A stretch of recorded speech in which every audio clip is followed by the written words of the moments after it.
قرأ الفاتحہ بسم اللہ الرحمن الرحیم الحمد للہ رب العالمین الرحمن الرحیم مالک یوم الدین ایاک نعبد و ایاک نستعین اهدنا الصراط المستقیم صراط الذین انعمت علیہم غیر المغضوب علیہم ولا الضالین بسم اللہ الرحمن الرحیم قل هو اللہ الصمد لم یلد ولم یولد ولم یکن له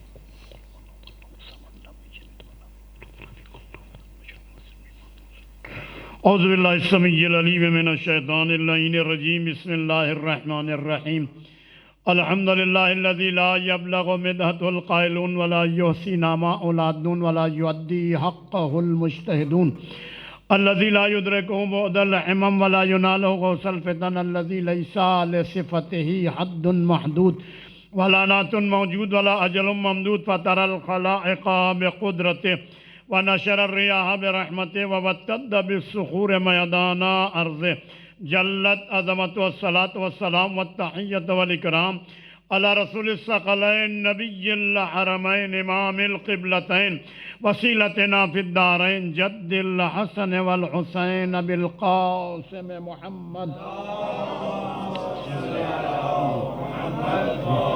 وعلى الطیبین الطاہرین المعصومین ولعنۃ اللہ علی اعدائہم اجمعین اما بعد فقد قال اللہ فی کتابہ المجید وفرقانہ الحمید وقولہ الحق وهو اصدق الصادقین بسم اللہ الرحمن الرحیم تبارک الذی بیدہ الملک وهو علی کل شیء قدیر الذی خلق الموت والحیاة لیبلوکم ایکم احسن عملا وهو العزیز الغفور صلوات پڑھ لیں محمد والا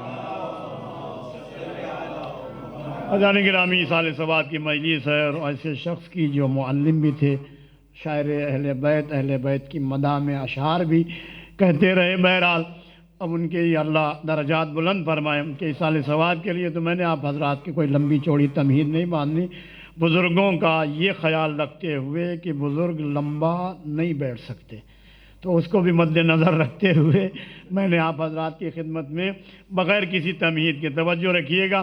ایصال ثواب کی مجلس ہے. اللہ اعتبار صاحب کو اور جو ہے اعتبار ساجد صاحب کی اللہ مغفرت فرمائے، اور بڑے حوصلے والے ہیں ذوالفقار صاحب، زلفی بھائی. دو بھائیوں کا جو ہے موت، ایک بہن کی موت برداشت کرنا. بہرحال ایک غم آل محمد علیہ السلام ہے جو ہر غم کا مداوا ہے. دنیا میں جتنے بڑے بڑے غم ہیں، ان غم پر اگر کوئی غم سب سے زیادہ اگر کوئی ہوتا ہے جو ہمیشہ یاد رکھا جاتا ہے، وہ امام حسین علیہ السلام کا غم ہے.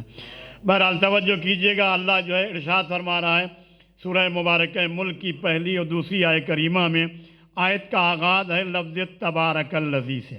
تبارک الذی، بابرکت ہے وہ ذات. کون سی ذات؟ کہا وہ ذات قدیم ہے، وہ ذات قادر ہے، وہ ذات عالم ہے، وہ ذات حی ہے، وہ ذات مدرک ہے، وہ ذات مرید ہے، حی قیوم ہے ذات، حی لا یموت ہے وہ ذات، ہمیشہ رہنے والی جو ذات ہے وہ تبارک الذی اشارہ ہے. بابرکت ہے وہ ذات. کون سی ذات؟ کہا انسانوں کو آنکھوں سے نظر نہیں آتی جو بابرکت ہے ذات.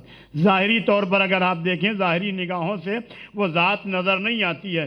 مولا کائنات علی بن ابی طالب علیہ السلام نے دعائے مبارکہ صباح میں اس ذات کا جب تعارف کروایا کہ وہ ذات جو تبارک الذی ہے، قرآن جس کے لیے ارشاد فرما رہا ہے دعائے مبارکہ صباح مولا کائنات علی بن ابی طالب علیہ السلام کی دعا ہے، جس کا آغاز اللہم یوم دلع لسان الصباح بنطق تبلجہ وسرح قطع اللیل المظلم بغیاہ تلجلجہ. بہرحال جو ہے آغاز دعا کا کرتے ہوئے ایک جملہ علی بن ابی طالب نے اس ذات واجب الوجود کے لیے ارشاد فرمایا، اور ایسا جملہ علی کے سوا کوئی اللہ کے لیے کہہ بھی نہیں سکتا. ارشاد فرماتے یا من دل علی ذاتہ بذاتہ، اے وہ ذات جو اپنے وجود کے اوپر خود دلیل ہے، وہ کسی کی محتاج نہیں ہے. ورنہ دنیا میں جتنے بھی وجود کی قسمیں ہیں، ہر وجود ایک دوسرے کا محتاج ہے. مولا فرماتے ہیں اللہ کی ذات ہے جو وجود میں کسی کی محتاج نہیں ہے. یا من دل علی ذاتہ بذاتہ، اے وہ ذات جس کا وجود اپنی ذات کے اوپر خود دلیل ہے۔ آیا اس کی ذات بابرکت ہے؟ کہا اس کی ذات بھی بابرکت ہے، صفات بھی بابرکت ہے۔ ذات صفت سے جدا نہیں، صفت ذات سے جدا نہیں۔ جو صفات ہیں وہی عین ذات ہیں، اور جو ذات ہے وہ عین صفات ہے۔ ذات و صفت اس کی الگ الگ نہیں ہے۔ یہ صفاتی نام جو ہمارے یہاں کہے جاتے ہیں نا اللہ کے، کہا جاتا ہے اللہ کے صفاتی 99 نام ہیں، اکثر آپ نے 99 نام جو اللہ کے کہے جاتے ہیں صفاتی نام، یہ اس کی جو ذات ہے وہ عین صفات، صفت جو ہے۔ اور اس کے ناموں میں سے بڑا خوبصورت ایک نام ہے، اللہ کے ناموں میں سے ایک نام ہے مصور۔ اللہ کا ایک نام جو ہے مصور ہے۔ یہاں بہت سے نام ہیں، ان میں ایک نام ہے مصور۔ مصور کہتے ہیں تصویر بنانے والا۔ تصویر، وہ اللہ تصویریں بناتا ہے۔ مصور اس کا نام جو ہے تو اللہ تصویریں بناتا ہے۔ قرآن مجید میں اللہ نے شاہ وہ اللہ وہ ہے، وہ اللہ وہ ہے، یصورکم فی الارحام ما یشاء، وہ اللہ ماؤں کے رحموں میں تصویر بناتا ہے ما یشاء، جیسی چاہتا ہے، جیسی چاہتا ہے وہ اللہ تصویر بناتا ہے۔ اب بناتا ہے وہ اللہ، وہ کہتا ہے میں اللہ یصورکم فی الارحام، میں ماؤں کے رحموں میں تصویر بناتا۔ دنیا میں دیکھیں بڑے بڑے مصور آپ کو ملیں گے، بڑے بڑے ڈیجیٹل کیمرے آ گئے، بہترین سے بہترین۔ اب تو ہر آدمی کے ہاتھ میں ایک صلوات پڑھ لیں محمد والے۔ تو وہ اللہ جو ہے تصویریں بناتا ہے، اور تصویریں بنانے کے بعد جو اللہ کہتا ہے میں مصورکم فی الارحام، توجہ رکھیے گا، وہ اللہ جو ہے تصویریں بنانے والا ہے اور بناتا ہے۔ کہاں بناتا ہے؟ ماؤں کے رحموں میں بناتا ہے۔ دنیا کے بڑے سے بڑے مصور کو آپ بلا لائیں جو بڑے بڑے پورٹریٹ جو ہے تصویریں بنا کر ہولڈنگ کے اوپر لگواتے ہوں، ان سے اگر تصویر بڑا سے بڑا مصور ہو اس کو بلائیں دیں کہ اللہ مصور کیسا ہے۔ دنیا کے بڑے سے مصور کو بلا لیں اور بلانے کے بعد اس کو ایک تصویر دیں، یہ تصویر بنا دیں، یہ تصویر ہے فلاں صاحب کی، یہ بنا دیں۔ رنگ سارے اس کو دے دیں، برش سارے دے دیں، قلم دے دیں، ساری چیزیں اس کو مہیا کر دیں، لیکن وہاں جہاں اس کو بٹھائیں ایسی جگہ پر بٹھائیں جہاں تاریکی ہو، بالکل اندھیرا ہو، اور اسے کہیں اس تاریک کمرے میں بیٹھ کر یہ تصویر بنانی ہے۔ وہ کہے گا بھائی کیسی بے وقوفی والی بات کر رہے ہو، اندھیرے میں بٹھا دیا اور مجھ سے کہہ رہے تصویر بناؤ، مجھ سے اندھیرے میں تصویر نہیں ہے۔ جب تک میرے لیے خاطر خواہ روشنی نہیں ہوگی میں تصویر نہیں بنا سکتا۔ میرے لیے روشنی کا ہونا ضروری ہے، سارے رنگ ضرور ہیں، سارے چیزیں آلات موجود ہیں تصویر بنانے کی، لیکن جب تک روشنی نہیں ہوگی میں تصویر۔ اچھا یہ مصور جو ہے تاریکی میں تصویر نہیں بنا سکتا، اسی مصور کو لے جائیں ایک حوض بنوائیں اور حوض میں پانی بھر دیں اور اس مصور کو پانی کے اندر کھڑا کر دیں، سارے رنگ دے کے کہیں اس رنگوں اس کے پانی کے اوپر یہ تصویر بنا دو، پانی کے اوپر ایک تصویر۔ وہ کہے گا بھائی پانی رنگوں کی ضد ہے، میں ضدوں کو جمع نہیں کر سکتا ہوں، اجتماع ضدین محال ہے، اجتماع نقیضین محال ہے، دو نقیض چیزیں جمع نہیں ہو سکتی، دو ضدیں ایک جگہ جمع نہیں ہو۔ پانی پہ جیسے ہی میں رنگ رکھوں گا رنگ پھیل جائے گا، یہ میرا کام نہیں ہے۔ میں پانی کے اوپر تصویر، میں جلدی سے جملہ دیکھیں، دنیا کے بڑے سے بڑا مصور جو ہے تاریکی میں تصویر نہیں بنا سکتا، مصور ہے لیکن تصویر نہیں بنا سکتا، پانی کے اوپر تصویر نہیں بنا سکتا۔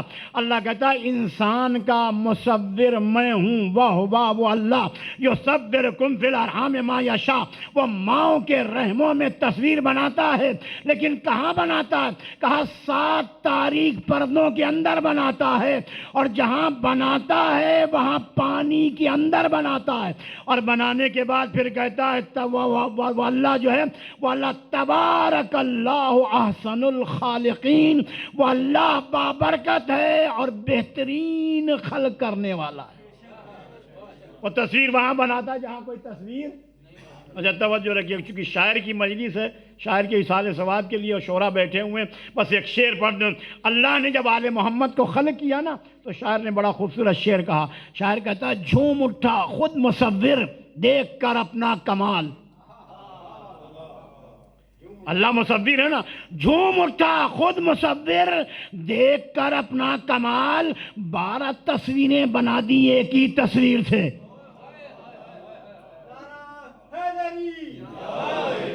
12 تصویریں بنا دی ایک ہی، جس طرف سے بھی دیکھو گے سب کے سب محمد نظر آئیں گے. تو اللہ کہہ رہا ہے تبارک الذی، بابرکت ہے وہ ذات جو بابرکت ہے. کون سی ہے؟ تبارک الذی بیدہ الملک. بابرکت ہے وہ ذات جس کے قبضہ قدرت میں کائنات کا ذرہ ذرہ ہے. اس کی قدرت سے کوئی شے باہر نہیں ہے. اچھا، اللہ یہاں اپنے لیے ارشاد فرمایا تبارک الذی بیدہ الملک. ید، لفظ ید استعمال کر رہا ہے. بابرکت ہے وہ ذات، اگر اس لفظ کا ترجمہ لفظی کیا جائے تو بابرکت ہے وہ ذات جس کے ہاتھ میں ملک ہے. ہاتھ، ید یعنی ہاتھ، ہاتھ یعنی ملک اس کے ہاتھ میں. تو آیا یہ ہاتھ مراد ہے اس اللہ کا؟ نہیں. اگر اللہ کے جسم و جسمانیات مان لیں تو پھر اللہ مرکب نہیں، اللہ جسم نہیں رکھتا، مکان نہیں رکھتا، حلول نہیں کرتا، مرئی نہیں، دکھائی نہیں دیتا، اور جو ہے محل حوادث نہیں ہے. اللہ میں جو ہے تغیر، تبدل وغیرہ وغیرہ. اللہ جو ہے وہ تبارک الذی جو ہے، توجہ کیجئے گا، کہا وہ یدہ الملک، اللہ کے لیے یہ ہاتھ. کہا نہیں، اللہ کے لیے اگر یہ ہاتھ مان لیں تو پھر وہ اللہ نہیں ہے. تو پھر اللہ کے لیے لفظ ید، ید اللہ فوق ایدیہم قرآن میں بار بار آیا. اللہ کا ہاتھ تمام ہاتھوں کے اوپر جو ہے سب سے بلند ہے. بیدہ الخیر، اس کے ہاتھ میں ہر خیر ہے. بیدہ الملک، اس کے ہاتھ میں ملک ہے. آیا یہاں ید سے مراد کیا؟ کہ اللہ کے لیے جہاں بھی لفظ ید استعمال ہوگا وہاں یہ ہاتھ نہیں ہے، یہ پنجہ نہیں ہے، یہ بازو نہیں ہے، کلائی نہیں. کہا پھر کیا مراد؟ کہا وہاں مراد ہے قوت پروردگار، طاقت پروردگار. توجہ رکھیے گا. یعنی بیدہ الملک یعنی تمام قوتیں اس کے قبضہ قدرت میں ہیں، اس کی قدرت سے کوئی شے باہر نہیں ہے. تو تبارک الذی بیدہ الملک کا کیا مطلب؟ کا ہر طاقت، ہر قوت اس کے قبضہ قدرت میں ہے. اگر سب سے بڑی کوئی طاقت ہے اس کی ذات کی ہے. اسی لیے سورہ والتین میں ارشاد فرمایا الیس اللہ احکم الحاکمین، کیا اللہ سے بہتر تمہارا کوئی حاکم ہے؟ بہترین اگر کوئی حاکم ہے تو اللہ کی ذات ہے. وہ اللہ جو ہے حاکم ہے. لمن الملک اليوم، آج کا دن کس کے لیے؟ آواز آئے گی للہ الواحد القہار. آج کا دن تو اللہ کا ہے، واحد قہار کا ہے. تو اللہ کے لیے لفظ ید جب استعمال ہو تو اس سے مراد ہے قوت پروردگار. اور اللہ نے اپنے صفات کے مظہر اس کائنات میں بھیج دیے جنہیں کہتے ہیں آل محمد علیہ السلام. علی اللہ کی صفات کا مظہر ہے. تو اب لفظ ید جہاں بھی استعمال ہوا ہے وہاں مراد ہے قوت پروردگار. اب سمجھ میں آیا ہم علی کو ید اللہ کیوں کہتے ہیں.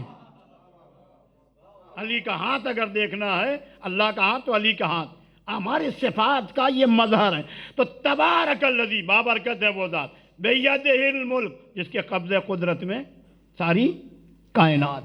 پھر ارشاد فرمایا وَهُوَ عَلَىٰ كُلِّ شَيْءٍ قدیر، وہ ہر شے کے اوپر قادر مطلق ہے. دیکھیں کیسا قادر مطلق، ایسا اللہ وہ قادر مطلق ہے کہ زمین سے ایک دانہ روئیدہ ہوتا ہے. قوت کتنی ہوتی ہے کہ پتھر کا سینہ چاک کر کے باہر آ جاتا ہے نا طاقت. تو پتھر کا سینہ چاک کر کے باہر آ رہا ہے، زمین کو پھاڑ کے باہر آ رہا ہے، تو قوت ہے تو دینا نا. تو اب جو ہے لیکن وہی جو ہے سبزہ جو اگتا ہے پتھر کا سینہ چاک کر کے، پانی کی ایک تیز دھار آتی ہے جو اس کو بہا کے لے جاتی ہے. اب بہا کے کیوں لے گی؟ اپنی طاقت استعمال کرے. کہا نہیں، اللہ نے اسے اگنے کی قوت دی ہے، طاقت دی ہے، اتنی طاقت. تو وہ اللہ اسی لیے کہا وَهُوَ عَلَىٰ كُلِّ شَيْءٍ قدیر. اچھا جلدی سے میں مولا کائنات علی بن ابی طالب علیہ السلام کے لیے ایک جملہ تو آپ سنتے ہیں نا کہ علی جو کی روٹی کھاتے تھے. کھا کے دکھائے کوئی مومن. مومن تو چلیں بڑی دور کی مولوی صاحب کو کھلا کے دکھائیں، کسی مولوی صاحب کو بلائیں اور جو کی تازی روٹی، وہ تو سوکھی کی بات ہوتی ہے وہاں. تو مولوی صاحب کہتے ہیں کہ مولوی صاحب جو کی روٹی جب مولوی صاحب کے سامنے رکھیں گے نا، علامہ صاحب کے سامنے، وہ کہیں گے بھائی مجھے مولا سے ملا رہے ہیں. کہاں وہ، کہاں ہم؟ وہ تو مولا تھے، مولا جو کی روٹی کھاتے تو مولا سے ہمیں ملا رہے ہیں. کہاں وہ، کہاں ہم؟ نے کہا اچھا چلیں جو کی روٹی کھانے کے لیے کہاں وہ کہاں ہم. مولا علی جنت و جہنم تقسیم کر رہے ہیں. اب مولوی صاحب سے پوچھے، علامہ صاحب سے، تو کہیں گے جہاں وہ وہاں ہم. ایک صلوات پڑھ لیں محمد صلی اللہ علیہ وسلم. ہاں نہیں، ہم سیرت میں جو علی نے کیا وہ کرنے کے لیے ہم تیار ہی نہیں ہوتے. ہم تو ڈائریکٹ جنت میں. یاد رکھیے گا، یاد رکھیے گا، یہ بات یاد رکھیے گا. اور قرآن نے جو حکم دیا، جنت جو ملنی ہے وہ عمل کی بنیاد پہ ملنی ہے. جنت و جہنم کا جو فیصلہ ہونا ہے وہ عمل کی بنیاد پر ملنا ہے. اور آل محمد سے اگر آپ شفاعت کے امیدوار ہیں تو شفاعت کے امیدوار صرف کوڑا کاغذ جمع کروانے کے بعد شفاعت کے امیدوار نہ ہوں، کچھ کر کے جو ہے امیدوار ہوں. جناب زہرا شفاعت کریں گے، یقیناً مولا کائنات کریں گے، ائمہ معصومین کریں گے، قرآن کرے گا. شفاعت کے لیے ایک لمبی فہرست ہے. بہرحال کرنے والے شفاعت کریں گے، لیکن یہ شفاعت جو کریں گے مولا کائنات اگر اللہ کی بارگاہ میں یا پیغمبر ہماری شفاعت کریں گے، جناب زہرا یہ نہیں کہیں گے پروردگار تجھے تیرے عدل کا واسطہ. عدل کا واسطہ نہیں دیں گے. اگر عدل کا واسطہ دیں گے تو بچیں گے مناظر حسین بھی نہیں اور بچے گا کوئی آیت اللہ بھی نہیں. عدل الہی کا تقاضا یہ ہے کہ گنہگار کو اس کی سزا ملے، اس کے جرائم کی اس کو سزا ملے. عدل الہی کا تقاضا ہے. عدل کا واسطہ نہیں دیں گے جناب زہرا یہ پیغمبر، وہ پھر کس چیز کا واسطہ ہے؟ پروردگار تجھے تیرے فضل و کرم کا واسطہ، تیرا فضل وسعت علی کل شے، ہر شے کو جو ہے تیری رحمت کا تجھے واسطہ. تو رحمت کے امیدوار رہیں اللہ، لیکن کچھ کر کے عمل کی بنیاد پر. قیامت میں عمل کے بارے میں سوال ہوگا، عقیدے کے بارے میں سوال قبر میں ہوگا. قبر میں عمل کا سوال نہیں ہے، قبر ہے عقیدے کی منزل. قبر میں پہلا سوال جو ہوگا من ربک، من دینک، من امامک، من قبلتک. یہ سارے جو ہیں عقیدے کے سوالات ہیں.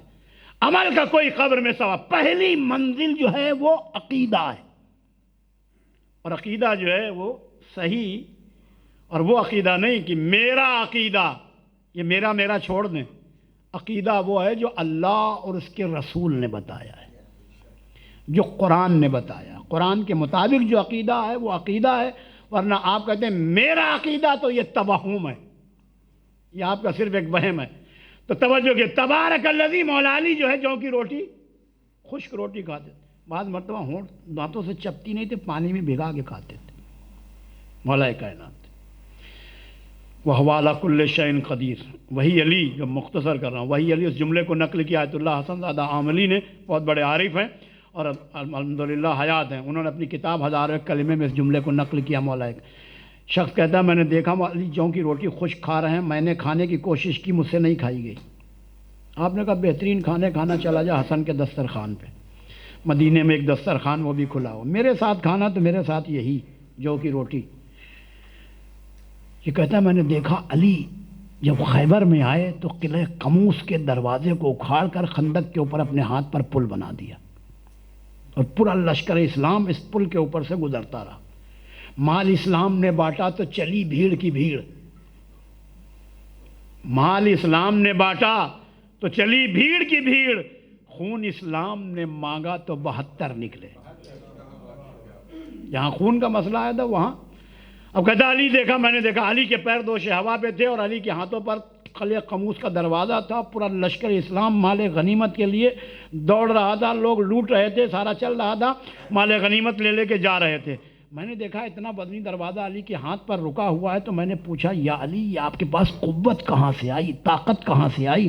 تو علی نے ارشاد فرمایا قلعۃ باب خیبر بقوت الربانیہ، میں نے باب خیبر کو جو فتح کیا ہے پروردگار کی عطا کردہ طاقت سے. تو جس پروردگار نے علی کو یہ طاقت عطا کی ہے اسی پروردگار کو یہ زیب دیتا کہ وہ کہے وَهُوَ عَلَىٰ كُلِّ شَيْءٍ قدیر، وہ اللہ ہر شے کے اوپر قادر. تبارک الذی بیدہ الملک وَهُوَ عَلَىٰ كُلِّ شَيْءٍ قدیر. پھر کہا الذی، وہ ذات وہ ہے، وہ ذات جو تبارک الذی، وہی ذات. الذی، وہ ذات وہ ہے. خلق الموت والحیات، اس ذات نے موت کو خلق کیا ہے، حیات کو خلق کیا. موت اور حیات اللہ کی مخلوق ہیں، مخلوق پروردگار ہیں. آیت میں اللہ موت کو مقدم کر رہا ہے، حیات کو مؤخر کر رہا ہے. اللہ کہہ رہا ہے الذی خلق الموت والحیات، وہ ذات جو تبارک الذی، وہ ذات وہ ہے کہ جس نے موت کو خلق کیا ہے۔ موت اللہ کی مخلوق ہے۔ پانچویں امام سے پوچھا مولا لوگ موت کا نام سنتے ڈرتے کیوں ہیں؟ ہوتا نہیں، موت کا ذکر ہو جائے تو پھر لوگ سر نیچے کر لیتے۔ مولا موت سے لوگ ڈرتے کیوں ہیں؟ کہا موت سے تھوڑی ڈرتے ہیں۔ کہا مولا پھر؟ کہا اپنے کیے ہوئے اعمال کی سزا سے ڈرتے ہیں۔ موت خوفناک شے کا نام نہیں ہے۔ موت اگر خوفناک شے ہوتی تو علی کبھی موت کی تمنا ہی نہ کرتے۔ جنگ صفین میں مولا کائنات خالی کرتا پہنے ہوئے ٹہل رہے تھے۔ امام حسن نے آ کے دیکھا بابا میدان جنگ اور خالی کرتا پہنے ٹہل رہے ہیں۔ کہا بیٹا پھر کیا ہونا چاہیے؟ کہا بابا جسم پر زرہ ہونا چاہیے، سر پہ خود ہونا چاہیے تھا، اور جو ہے اس کے بعد بابا سر کے اوپر خود ہونا چاہیے تھا، ہاتھ میں ذوالفقار ہونی چاہیے تھی۔ یہ ساری چیزیں، یہ جب جیسے یہ جملہ کہا نا تو مولا فرماتے ہیں بیٹا حسن لا ابالی من الموت، تیرے باپ کو موت کی پرواہ نہیں ہے، میں موت پہ جا پڑوں یا موت مجھ پہ آ پڑے۔ اور پھر اگلا جملہ جو ارشاد فرمایا بیٹا حسن بچہ اپنے ماں کے دودھ سے اتنا مانوس نہیں ہوگا جتنا ابو طالب کا لال موت سے مانوس ہے۔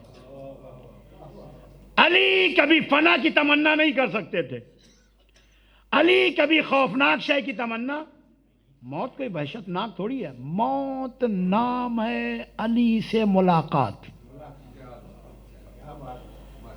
نہیں سنتے ہیں سبط جعفر صاحب کا؟ اکثر آپ سلابی بچے نے پڑھا تھا۔ موت جو ہے علی سے ملاقات کا نام ہے۔ اور یہ میں اپنی طرف سے نہیں، حارث حمدانی مولا کائنات کا صحابی ہے، حارث حمدانی سے مولا نے ارشاد یا حار حمدان من یمت یرنی، اے حارث حمدانی اس کائنات میں جو مرتا ہے وہ مجھ علی کو دیکھتا ہے۔ مومن ہو، منافق ہو، کافر کو تکلیف ہوتی ہے، کہتا علی کو دیکھ لیا، زندگی میں بھی علی نہیں، ہر جا علی ملیں گے نہ دامن بچائیے، بچنا اگر علی سے ہے تو جہنم میں۔ تو موت ایک حقیقت ہے۔ الذی خلق الموت والحیات، وہ اللہ وہ ہے جس نے موت کو خلق کیا، حیات کو خلق کیا۔ موت کو اللہ مقدم کرا، پہلے ذکر موت کا، تو پروردگار موت کا، اس کو عربی ادب میں کہتے ہیں لف نشر مرتب، یعنی جب کسی شے کی اہمیت کو بتلانا ہو تو اس کا ذکر پہلے کیا جاتا ہے تاکہ لوگ اس کی طرف متوجہ ہوں۔ یاد رکھو یہ جو ہے الذی خلق الموت والحیات، اور بڑا خوبصورت، اب حسن عسکری صاحب اور بخاری صاحب بتائیں گے یہ شعر کس کا ہے، ہم نے تو یہی سنا کہ چکبس کا ہے، بڑا مشہور شعر ہے چکبس کا، زندگی کیا ہے۔ دیکھیں اس میں زندگی اور موت کی تعریف ہے۔ زندگی کیا ہے؟ عناصر کا ظہور ترتیب۔ موت کیا ہے؟ انہی اجزاء کا پریشان ہونا۔ زندگی یعنی جب تک عناصر اربع آگ پانی مٹی ہوا چاروں عنصر ایک جگہ موجود ہوں اور ہر عنصر اپنی جگہ پہ کام کرتا رہے، اسے کہتے ہیں زندگی۔ آگ پانی مٹی ہوا ہر چیز اپنی جگہ پہ اپنی جگہ پہ کام کرتا رہے تو زندگی ہے۔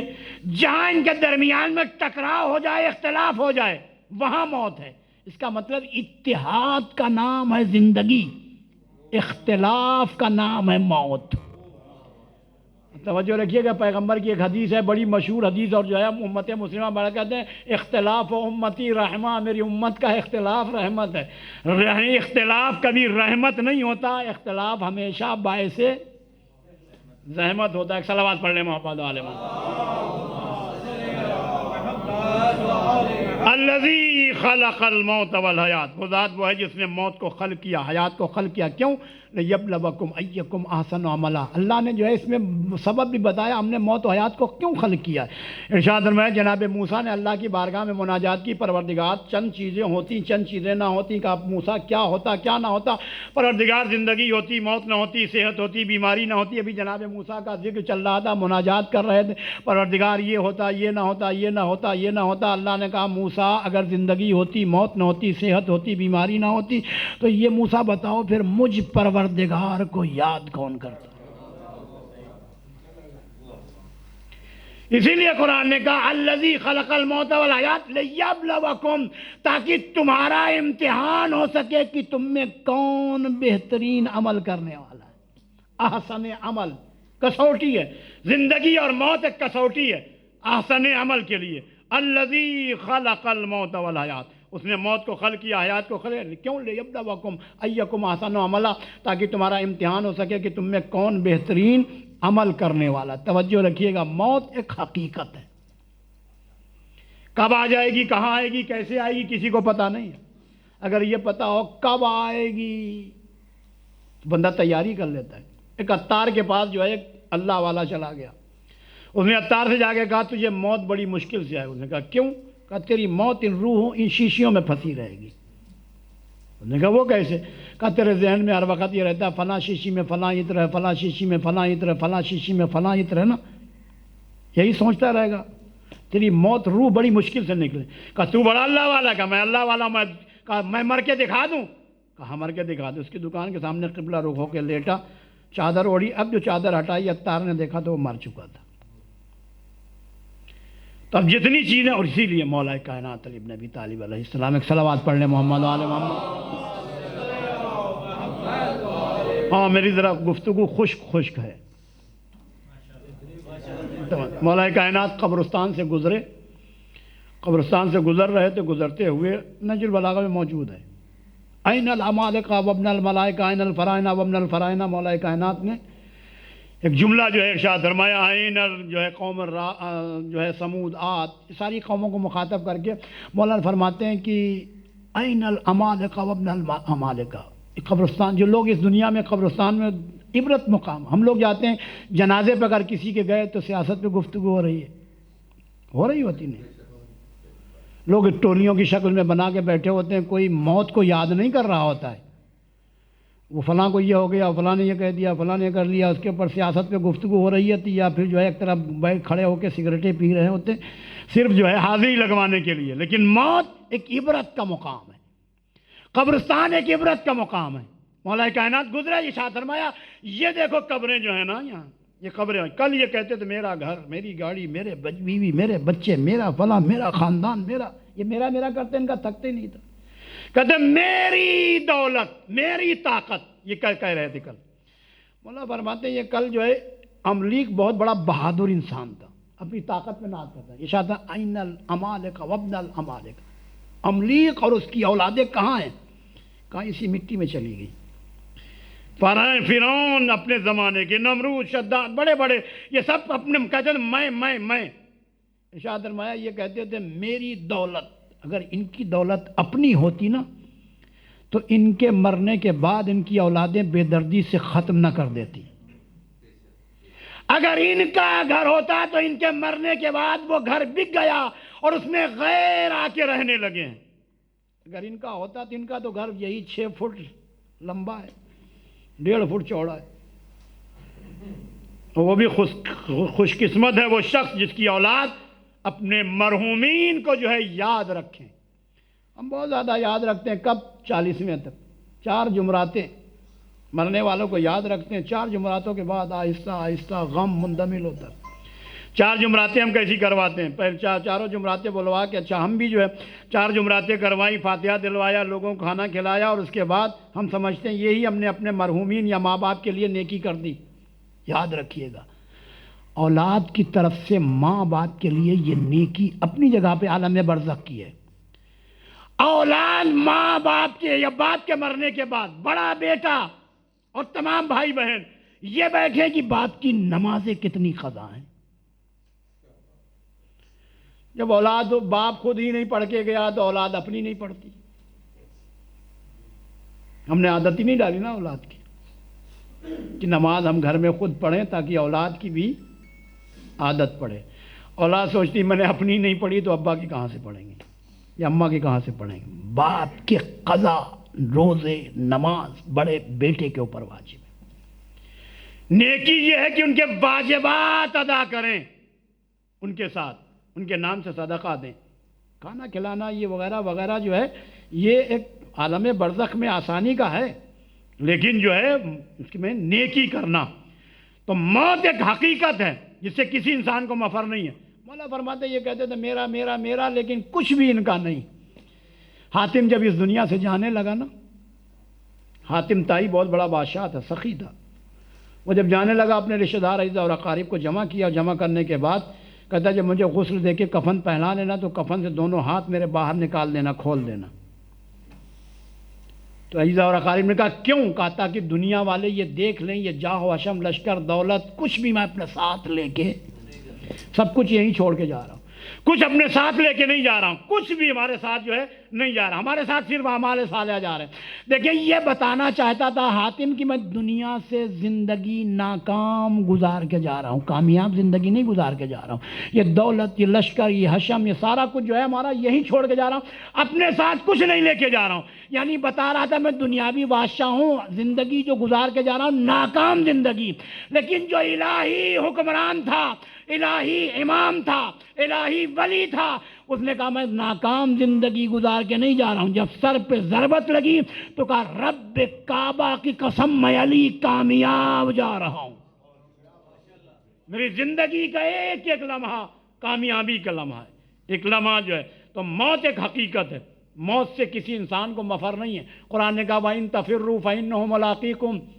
تم موت سے فرار اختیار کرو گے موت ملاقات کرے گی۔ وَإِن تَفِرُّوا فَإِنَّهُ مُلَاقِيكُمْ، ملاقات کرے گی۔ يُدْرِكُكُمُ الْمَوْتُ وَلَوْ كُنْتُمْ فِي بُرُوجٍ مُشَيَّدَةٍ، ایسی حقیقت ہے تنگ سے تنگ سوراخ میں چلے جاؤ، عالی شان قصر بنوا کر قصر کے ہر دروازے پر ایک جو ہے دربان بٹھا دو اور اس سے کہو بغیر میری اجازت کے کوئی نہ آئے، ملک الموت وہاں بھی پہنچ جائے گا۔ اس پوری کائنات میں ایک گھر، ایک در ایسا ہے جہاں ملک الموت بغیر اجازت کے نہیں آئے گا، اور وہ در جناب زہرا سلام اللہ علیہا، ورنہ کوئی جگہ کوئی مقام جو ہے وہ اس قابل نہیں جہاں ملک الموت یدرککم الموت ولو کنتم، جناب ابراہیم کے پاس آ گئے ملک الموت۔ انبیاء سخت ترین مرحلہ ہے موت، ایسا نہیں اتنی آسان نہیں ہے، آل محمد نے موت کو آسان بنایا ہے۔ انبیاء جو ہے جناب ابراہیم کے پاس ملک الموت آئے گا، ابراہیم میں آپ کی روح قبض کرنے کے لیے آیا ہوں۔ کہا ملک الموت ذرا یہ بتلاؤ اللہ کے حکم سے آئے ہو؟ کہا اللہ نے بھیجا، اس کے حکم سے تو آیا ہوں میں، اللہ نے بھیجا، حکم ہے پروردگار کا کہ میں آپ کو لے کے جاؤں اللہ کی بات۔ اللہ کی بارگاہ میں اتنا جا کے عرض کرو میری طرف سے کہیں کوئی دوست کسی دوست کو موت کی دعوت دیتا ہے؟ میں خلیل ہوں، مجھے اللہ کہتا ہے خلیل اللہ، جناب ابراہیم کا اللہ، کہیں کوئی دوست کسی دوست کو موت کی دعوت دیتا ہے؟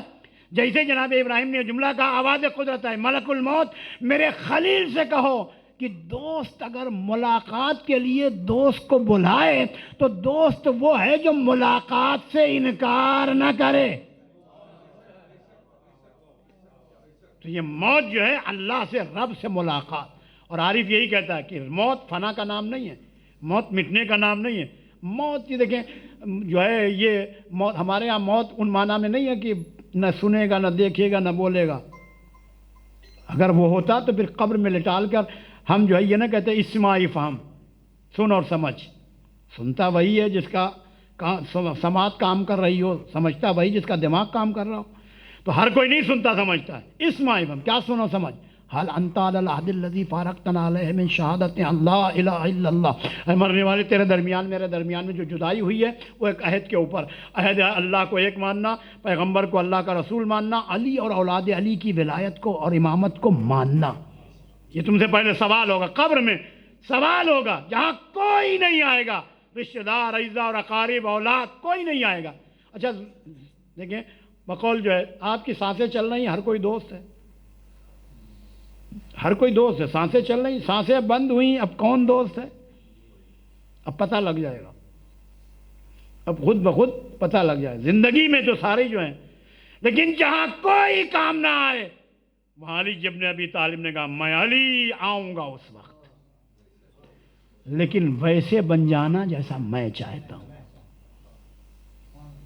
میرے مطابق زندگی گزارنے کی کوشش کرنا، کونو لنا زینا ولا تکونو لنا شینا، میرے لیے روز قیامت زینت کا سبب بننا، میرے لیے ننگوار کا سبب نہ بننا۔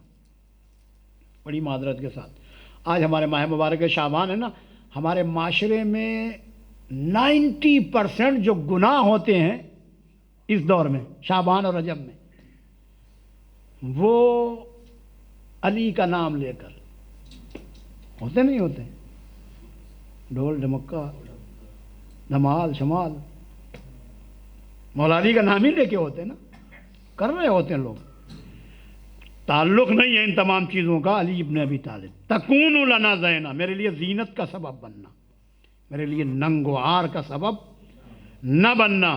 ضروری نہیں ہے کہ کوئی میسا میں تمار بن جائے. میسا میں تمار بننا اتنا آسان بھی نہیں ہے.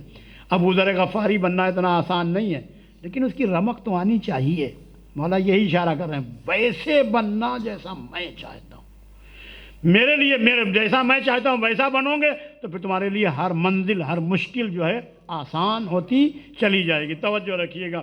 تو بہرحال موت ایک حقیقت ہے. یدرککم الموت ولو کنتم فی بروج مشیدہ، تنگ سے تنگ سوراخ میں چلے جاؤ، عالی شان قصر بنوا لو، موت کے جو ہے فرشتے سے بچ نہیں سکتے ہو. اور بڑا خوبصورت جو ہے 4 جملے میں بات کو سمیٹ کے جو عرض کر لوں کہ جو ہے موت جو ہے ایک ایسی حقیقت ہے. موت انسان کو آتی ہے، انسانیت کو نہیں آتی. موت فرد کو آتی ہے، انفرادیت کو نہیں آتی.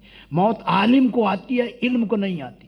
موت انسان کے اعضاء و جواروں کو آتی ہے، اعضاء و جوارے سے جو کردار بنتا ہے اسے موت.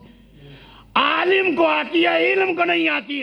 اسی لیے تو پیغمبر نے کہہ دیا علی عالم نہیں، انا مدینۃ العلم وعلی بابہ، میں شہر علم ہوں، علی اس علم کا دروازہ. پیغمبر نے علی کو علم کا دروازہ کہا ہے، عالموں کا دروازہ نہیں کہا، علم کا دروازہ. کیوں؟ علم ہمیشہ باقی رہتا ہے. اور جو ہے کچھ چیزیں ایسی ہیں نا کہ جس کو کہتے ہیں ثواب جاریہ، ہمیشہ چلتا رہتا ہے. اگر کوئی استاد ہے کہ شاگردوں کو پڑھا دیا، جب تک وہ شاگرد اس نیک عمل کرتے رہیں گے، استاد کے نامہ اعمال میں کسی نے قرآن چھپوا دیا ہے، کسی نے کوئی نلکا لگوا دیا ہے پانی پینے کے لیے، ثواب جاریہ ہے. آخرت کی تیاری. الدنیا، مولا فرماتے ہیں الدنیا مزرعۃ الآخرہ، یہ دنیا آخرت کی کھیتی ہے. اس دنیا میں کچھ کرو گے تو اس کا اجر و ثواب آخرت میں تمہیں نظر آئے گا. دنیا میں مولا فرماتے ہیں جس نے دنیا میں رہتے ہوئے اپنی آخرت بنا لی، وہی سب سے بڑا کامیاب ترین انسان ہے. 5ویں امام کا صحابی ہے، وہ حشام کے دربار میں جا کے بیٹھتا ہے. حشام بن عبد الملک بادشاہ تھا، اس کے دربار میں جا کے بیٹھتا تھا. وہ ایک روز جو ہے حشام کے دربار میں جا رہا تو نے کہا چلو حشام کے دربار میں جانے سے پہلے اپنے مولا کے پاس چلا جاؤں. مولا کے پاس آ گیا. مولا نے جیسے قیافے کو دیکھا، شکل و صورت دیکھی، مولا نے کہا کہیں اور جانے کا ارادہ ہے؟ کہنے لگا مولا میں حشام بن عبد الملک کے دربار میں جا کے بیٹھتا ہوں. جیسے اس نے کہا حشام کے دربار میں بیٹھتا ہوں تو کہتا ہے امام کے چہرے سے غیظ و غضب کے آثار، میرا صحابی ہو اور حشام کے دربار میں جا کے بیٹھے.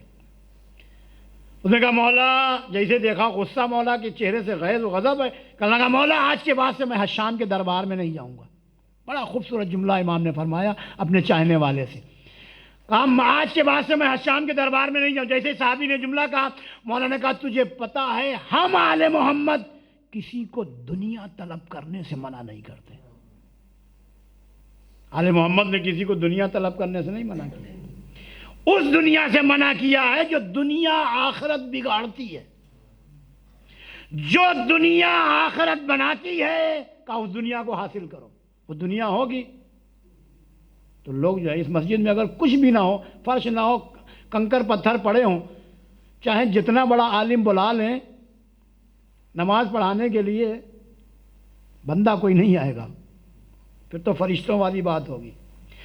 دنیا ارشاد فرمایا دنیا کو حاصل کرو آخرت کے لیے. آخرت دنیا اگر آخرت بنانا تو دنیا ہوگی تو آخرت بنے گی. شاہ فرمایا ہم آل محمد کسی کو دنیا طلب کرنے سے منع نہیں کرتے. کچھ دیر امام خاموش رہے اور خاموش رہنے کے بعد صحابی سے ارشاد فرمایا ہم آل محمد بادشاہوں کے پہلو میں بیٹھنے کو بھی اچھا نہیں سمجھتے. کہا مولا کیوں؟ کہ 3 بری خصلتیں پیدا ہوتی ہیں بادشاہوں کے پہلو میں بیٹھنے سے.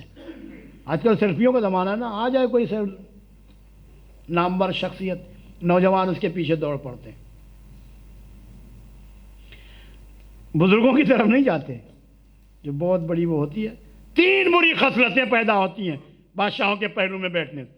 کہا مولا کون سی؟ کہا پہلے طمع پیدا ہوتی ہے، اور جب انسان میں طمع پیدا ہو جائے تو انسان حلال و حرام میں فرق نہیں پیدا کر پاتا.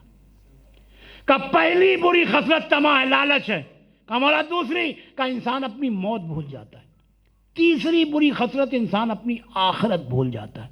کہ دنیا میں رہتے ہوئے اپنی آخرت کو فراموش اور مولا نے فرمایا جب انسان جو ہے 40 برس کا ہوتا ہے تو زمین آواز دیتی ہے، قبر آواز دیتی ہے، اے صاحب قبر جب مجھ میں آنا تو کوئی چراغ لے کے آنا، اس لیے میں تاریکی کا گھر ہوں۔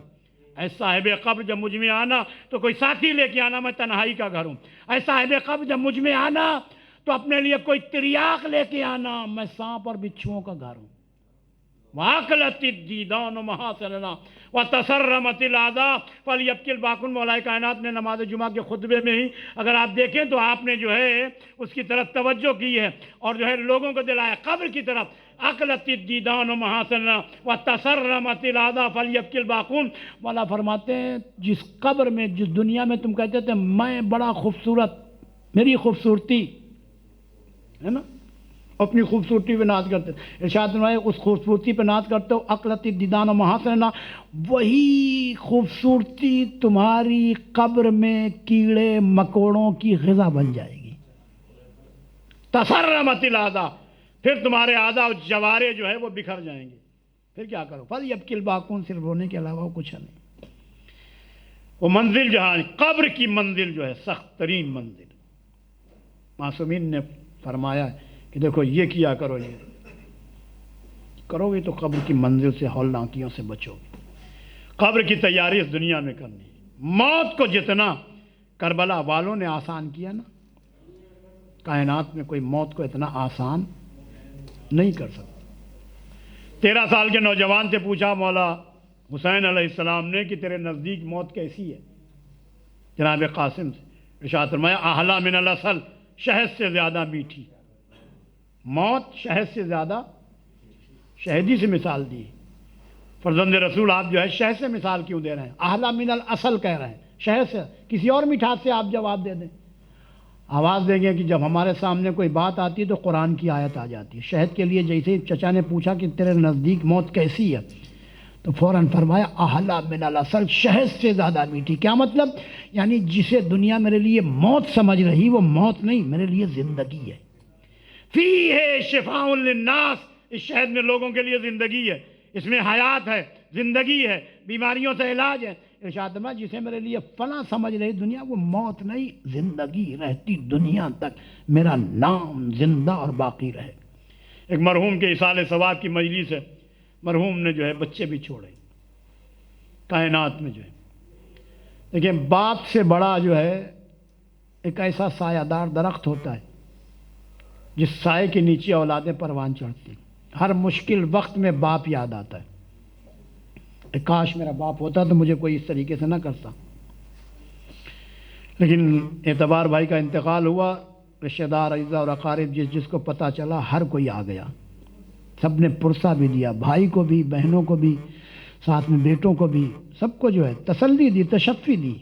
لیکن اللہ اکبر، کائنات میں سید سجاد کے جیسا کوئی بیٹا نہیں ہے۔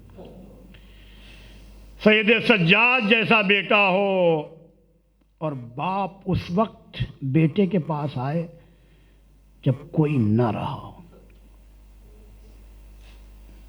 باپ نے آگے بیٹے کا جیسے شانہ ہلایا، بیٹے نے غش سے آنکھیں کھولی تو فوراً سید سجاد نے پوچھا بابا آئینہ آئینہ امی العباس، میرا چچا عباس کہاں؟ آئینہ آئینہ الاخ الاکبر، میرا بھیا علی اکبر کہاں؟ آئینہ آئینہ حبیب ابن مظاہر، آئینہ آئینہ زہیر ابن قین، ایک ایک کے بارے میں سوال کرتے رہے نا، سب کے بارے میں امام حسین نے کہا بیٹا اتنا سن لو، مردوں میں تمہارے سوا اور میرے سوا کوئی باقی نہیں رہا۔ سید سجاد نے جب دیکھا باپ تنہا ہے تو ایک مرتبہ دونوں کوہنیاں زمین پہ جما کر اٹھنا چاہتے ہیں اور اٹھ کے کہتے ہیں پھپھی اماں میری تلوار مجھے دے دیں، میرا عصا مجھے دے دیں۔ بیٹا تلوار کیا کریں گے؟ کہ تلوار سے جنگ کروں گا، عصے سے سہارا کروں گا۔ سید سجاد نے جیسے یہ جملہ کہا نا تو ایک مرتبہ امام حسین نے فرمایا بیٹا سید سجاد میری منزل عصر عاشور کے بعد ختم ہو جائے گی، تیری منزل جو شروع ہوگی عصر عاشور کے بعد۔ بابا وہ کیا کہا؟ مائیں بہنیں ہوں گی بے مقنع و چادر، تجھے دیار بدیار پھرایا جائے گا۔ سید سجاد کو تسلی دے کے، لیکن بیٹا اس وقت باپ کے جنازے کے پاس سے گزرا جہاں باپ کا لاشا بے گور و کفن پڑا تھا۔ تو ایک مرتبہ جناب زینب نے دیکھا سید سجاد کے جسم سے روح پرواز کرنے والی ہے، تو ایک مرتبہ جملہ بیٹا سید سجاد اپنی طرف متوجہ کرنے کے لیے جناب زینب نے اپنے آپ کو اونٹ کی پشت سے گرا دیا قتل گاہ میں۔ بی بی جیسے ہی گری ہیں سید سجاد پھوپھی کی طرف، پھوپھی اماں آپ کو کیا ہو گیا؟ کہا بیٹا میں تجھے دیکھ رہا ہوں، تجھے کیا ہوا؟ کہا پھوپھی اماں ظالموں نے نجس کشتوں کو دفن کر دیا، میں بیٹا باپ کے جنازے کو دفن نہیں کر سکا۔ اللہ اکبر۔ 11 محرم کو سید سجاد اور اہل بیت 44 بیویاں اور 64 بچوں کا قافلہ کربلا سے چلا گیا، اور ہر بیوی کو زینب نے اونٹ کی پشت پہ سوار کیا۔ جب 11 محرم کو قافلہ چلا گیا نا، جب حسین زمین کربلا پہ پہنچے تھے نا، 60,000 درہم کی زمین کربلا بنی اسد سے حسین نے خریدی تھی، اور خریدنے کے بعد کہا تھا بنی اسد یہ زمین کربلا میں تم سے خرید رہا ہوں، تمہیں ہبہ کر رہا ہوں، لیکن میری چند وصیتیں ہیں۔ کہا مولا کون سی وصیت؟ کا پہلی وصیت یہ ہے کہ جب ہم یہاں قتل کر دیے جائیں، اے بنی اسد کے مردوں ہمارے لاشوں کو دفن کر دینا۔ پھر بنی اسد کی عورتوں سے کہا اے بنی اسد کی عورتیں، اگر تمہارے مرد خوف یزید سے ہمارے لاشوں کو دفن نہ کریں تو اپنے مردوں کو غیرت دلا کر ہمارے لاشوں کو دفن کر دینا۔ پھر بنی اسد کے بچوں سے کہا اے بنی اسد کے بچوں، اگر تمہارے ماں باپ خوف یزید سے ہمارے لاشوں کو دفن نہ کریں تو تم کھیلتے ہوئے آنا اور ایک ایک مٹھی خاک اٹھا کر ہمارے برہنہ لاشوں پہ ڈال دینا۔ پھر کہا بنی اسد جب یہاں تم ہماری قبریں بن جائیں گی تو پھر ہمارے زائر آئیں گے، دیکھو ہمارے زائروں کو مہمان رکھنا، انہیں کھانا کھلانا پانی پلانا۔ آج یہی وجہ ہے 40 پہ زائر کربلا جائے یا عاشورہ محرم پہ جائے، حسین کا زائر کربلا میں بھوکا نہیں رہتا، پیاسا نہیں رہتا۔ اس لیے حسین نے دعا کی تھی عزادارو 11 محرم کو سید سجاد اور بیبیاں کربلا سے چلے گئے، لیکن جب 13 محرم آئی ہے نا تو بنی اسد کہتے ہیں میں حکم امام سے لاشوں کو دفن کرنے کے لیے آیا، اور میں لاش شہداء کو دفن کر رہے تھے۔ آج بھی اگر کربلا میں آپ 13 محرم کو موجود ہو نا تو آج بھی قبیلہ بنی اسد کے افراد آتے ہیں، مرد بھی آتے ہیں، عورتیں بھی آتی ہیں، پہلے حرم امام حسین سے حضرت عباس کی طرف، اور یہی کی جملہ کہتے ہیں فاطمہ زہرا ہم آپ کے لال کو بھولے نہیں، ہم آپ کے لال کو بھولے نہیں، ہم ہمیشہ آپ کے لال کو یاد رکھیں۔ مولا اگر کربلا میں ہم ہوتے تو آپ کی لاش کو یہ پامال نہ ہونے دیتے، آپ کی لاش پہ گھوڑے نہ دوڑنے دیتے، اور ماتم کرتے ہوئے بنی اسد کہتے ہیں 13 محرم کو ہم لاش شہداء کو دفن کر رہے تھے، ابھی دفن کرتے ہوئے ہم نے کیا دیکھا کہ کوفے کی طرف سے ایک سوار تیز رفتار سوار آ رہا ہے۔ سوار کو جیسے ہی آتے ہوئے دیکھا نا بنی اسد نے، کہتے ہیں ہم جو ہے لاشوں کے درمیان سے ہٹ گئے، کہیں کوئی لشکر یزید کا فرد نہ ہو، جو کہیں لشکر یزید کا کوئی جاسوس نہ ہو، ہم لاشوں کے درمیان سے ہٹے۔ اب جو گرد کا پردہ چاک ہوا تو بنی اسد کہتے ہیں ہم نے کیا دیکھا، کوئی اور نہیں آیا تھا، بیٹا باپ کے لاشے کو دفن کرنے کے لیے باعجاز آ گیا، ہاتھوں میں ہتھکڑیاں، پیروں میں بیڑیاں، کمر میں لنگر کا۔ بنی اسد گھبراؤ نہیں، آؤ میں تمہیں بتاتا ہوں کہ کون سی لاش کو کہاں دفن کرنا۔ بنی اسد کہتے ہیں سید سجاد نے باقی ماندہ جو لاشیں رہ گئی تھی ایک ایک لاش کو ہم سے دفن کروایا، ایک لاش بے سر کی تھی وہ ختم کر دی مجلس۔ خدا مرحوم کے درجات بلند فرمائے اور ان کی اولاد اور ان کے بچوں کو صبر جمیل عنایت فرمائے۔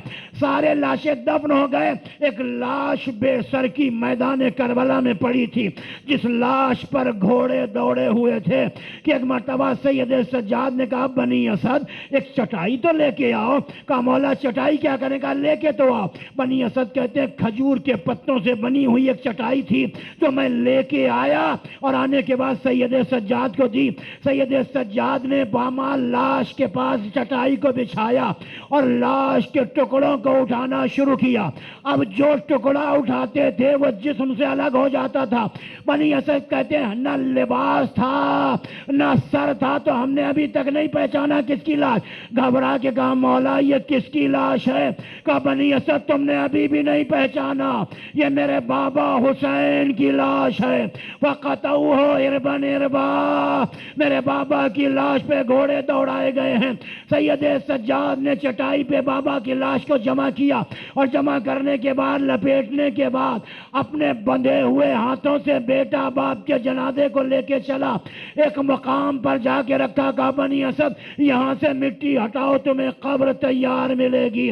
اب جو بنی اسد نے مٹی ہٹائی تو قبر میں تیار تھی، بیٹا قبر میں باپ کو اتارنے لگا، راوی کہتا ہے قبر سے 2 ہاتھ برآمد ہوئے، اے بیٹا سید سجاد لاؤ میری امانت۔ سید سجاد نے کہا یا رسول اللہ یہ آپ کا حسین ہے جسے امت نے بے دردی سے شہید۔